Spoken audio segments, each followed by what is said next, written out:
Kelly Shimizu, Executive Director of the U.S. Botanic Garden. Welcome to our holiday exhibit, Season's Greenings.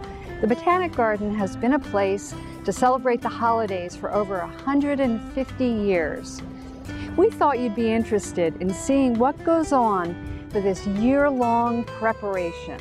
From growing poinsettias to planning the holiday displays, we're going to take you on a tour to see the behind-the-scenes activities. We're at the garden's production facility in Anacostia. This is where holiday magic all begins.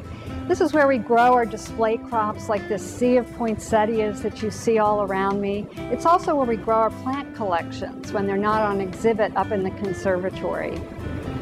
It's hard to imagine the holidays without poinsettias. But the original poinsettia was discovered in 1825 by America's first ambassador to Mexico, Joel Poinsett, hence the name poinsettia.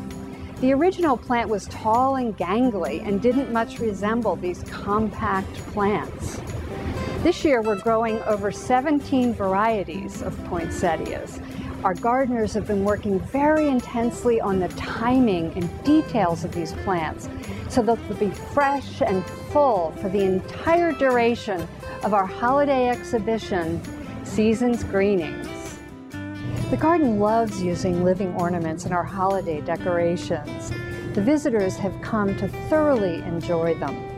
Our gardeners experiment with new plants each year to try to see which plants will adapt to this unique environment. Monica makes it look easy.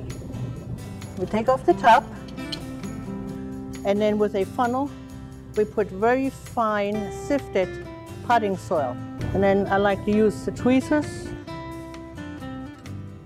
With the tweezers, we place it through the opening. And these are our living ornaments. You can find instructions on how to make your own living ornaments on our website. As you know, there are many customs associated with preparing for the holidays.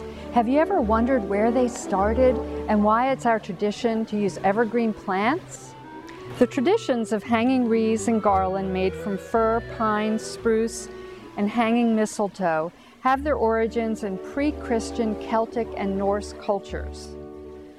More than 2,000 years ago, the winter solstice on December 21st was an important event. It signaled the shortest day of the year in a time when people were forced indoors. Most of the plants were dormant, appearing to be dead. Only the evergreens seemed to retain the spirit of life. To freshen the air in their small rooms with open hearths, evergreens were brought inside, much as we look forward to the fragrance of pine and fir in our homes. The evergreens were also a reminder that the bleakness of winter would give way to spring and the coming of another growing season. And don't miss our 24-foot holiday tree, one of the tallest in Washington, D.C. It is a Douglas fir from Garrett County, Maryland, and grown especially for the Botanic Garden. The U.S. Botanic Garden is known for its replicas of National Mall landmarks and Capitol Hill buildings. If you haven't seen them, you are in for a treat. Can you imagine taking pine cones, acorns, twigs, and other natural plant materials to create these amazing models? This year, we have the Bartholdi Fountain that has been created. And if you haven't seen the real thing, you need to go across Independence Avenue into the Bartholdi Park and see the real Bartholdi Fountain. These models are the brainchild of Paul Bussey, who has been recreating these kinds of structures for over 20 years. Eventually, he developed his own family business, Applied Imagination, and they have been creating unique displays all across America. Here behind me I have a great replica of the United States Botanic Garden that my company has built. Take time to lean in, you can really appreciate the detail and the variety of material. Up here you see what we call corkscrew pods. The siding here, the stone siding, is horse chestnut bark. The little faces along the front of the Botanic Garden. The hair is made from wild grapevine tendrils that we actually get out of the trees in Kentucky. There's just countless materials, and it's really fun to look closer, and you may recognize some of these things from Mother Nature.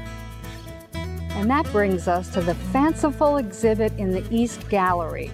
This year, Applied Imagination has taken us to a neighborhood where fairies, critters, and even presidents live along the rail lines.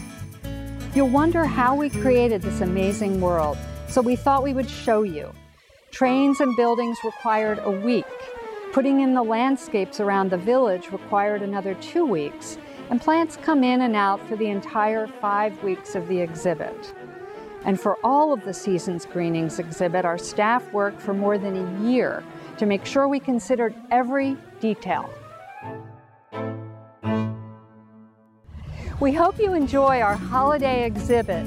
And remember, we're open late on Tuesday and Thursday evenings until 8 o'clock during the month of December for live musical performances. To get more details on this, go to our website. And from our Botanic Garden family to yours, happy holidays.